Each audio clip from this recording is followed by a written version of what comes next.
Is the Chinese Communist Party on the brink of major reform? If so, what happens to China Uncensored? Welcome to China Uncensored. I'm Chris Chappell. Erasing hard drives shouldn't be difficult. Neither should pricing, licensing, and use. Securely and easily erase all kinds of drives with PC Doctor Drive Erase, all starting under $60. I'll tell you more at the end. So, something strange has happened in China. The Chinese Communist Party should have met, or at least announced, the start of what's called the Third Plenum. That's an all-important meeting of top communist officials to craft the next 5-year plan for China's economy. Because remember, China is a communist country that has a state-planned economy. Don't let anyone tell you they're capitalist. But the party has not set a date for this year's Third Plenum, officially called the Third Plenum of the 20th Central Committee. It should have happened already, but it hasn't. So what's going on? It's no secret that China right now is in bad shape. The economy in particular is worse than it's been in decades. That is a direct result of failed communist economic planning. And it didn't begin with Xi Jinping. The problem began under former Chinese leader Jiang Zemin and has carried on since. Jiang rolled back financial regulations, allowing his allies, powerful party and business elite, to establish economic and financial monopolies. China no longer has a real economy. It has a financialized economy. I'll give an example of what that means.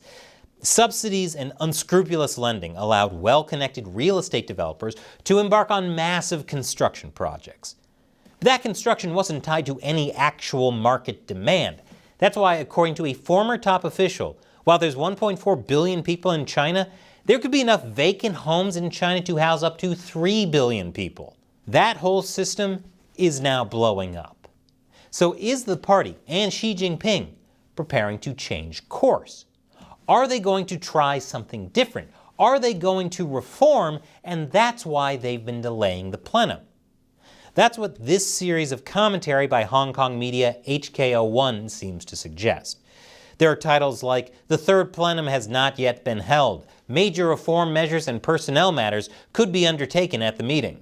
The Third Plenum of the 20th Central Committee is expected to accelerate comprehensive opening up. Building consensus is urgent." And, "When will the Third Plenum be held? Looking forward to China's new round of reform and opening up." The series makes some interesting predictions about what will happen at the plenum. You may remember over the past year that Xi purged former Foreign Minister Qin Gan, Defense Minister Li Shangfu, and several generals in the PLA rocket force. That could be made official during the plenum. But the article series mainly focuses on important economic reforms, specifically around Deng Xiaoping's reform and opening up. He was the party leader after Mao, who moved China away from the collectivized farming done under Mao and opened up Chinese markets to the West. Reform and opening up is mentioned again and again, and this is very interesting. The articles also mentioned that zero COVID was a left-leaning policy that shook the basic consensus. The basic consensus means the party chose to focus on economic development, not Maoist class struggle.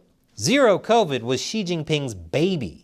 The article also talks about how much Deng Xiaoping had to struggle against leftist resistance when carrying out reforms and opening up. Now, this is something the Communist Party does. New policies are hinted at in the media to prepare the population before the hammer actually falls. But this is starting to sound a bit odd.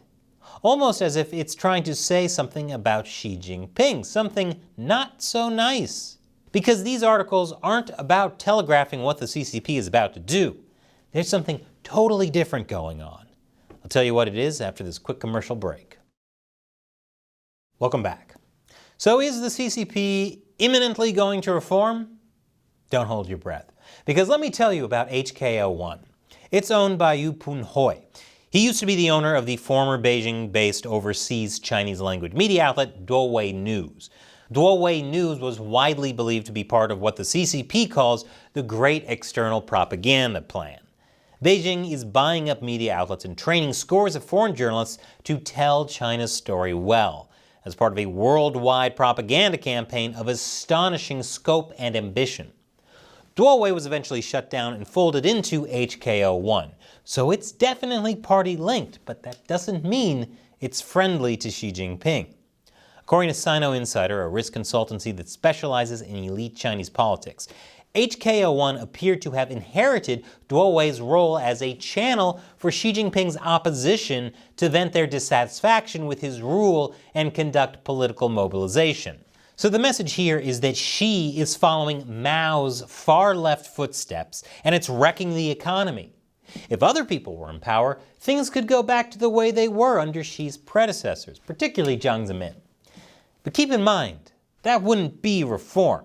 It would be that financialized economy I mentioned before, where a select group of elites could exploit the economy for their own enrichment, completely disconnected from the real economy.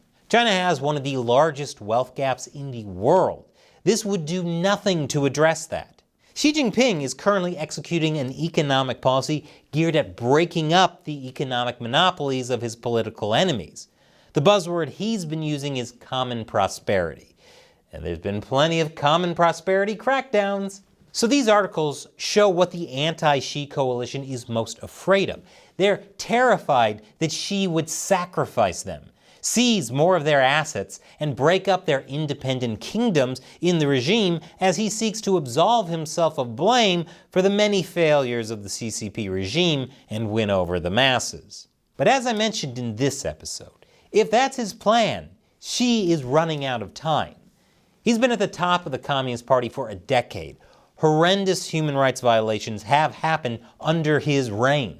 People are losing everything. Eventually, he won't be able to place the blame on his political rivals anymore, and Xi will go down with the ship. Now I've got to talk to you about a way I'm beating YouTube censorship. But first, this episode is sponsored by PC Doctor Drive Erase. There are a lot of reasons you might want to erase a hard drive.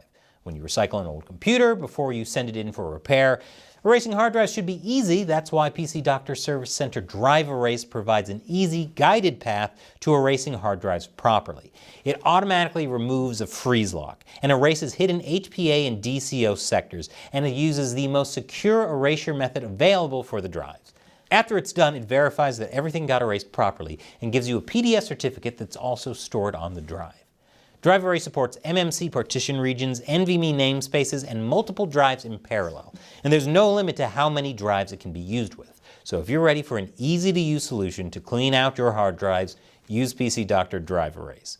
Plus, we have something special for China Uncensored viewers. Get 10% off PC Doctor Drive Erase using coupon DE10OFF. Use the link in the description below to learn more.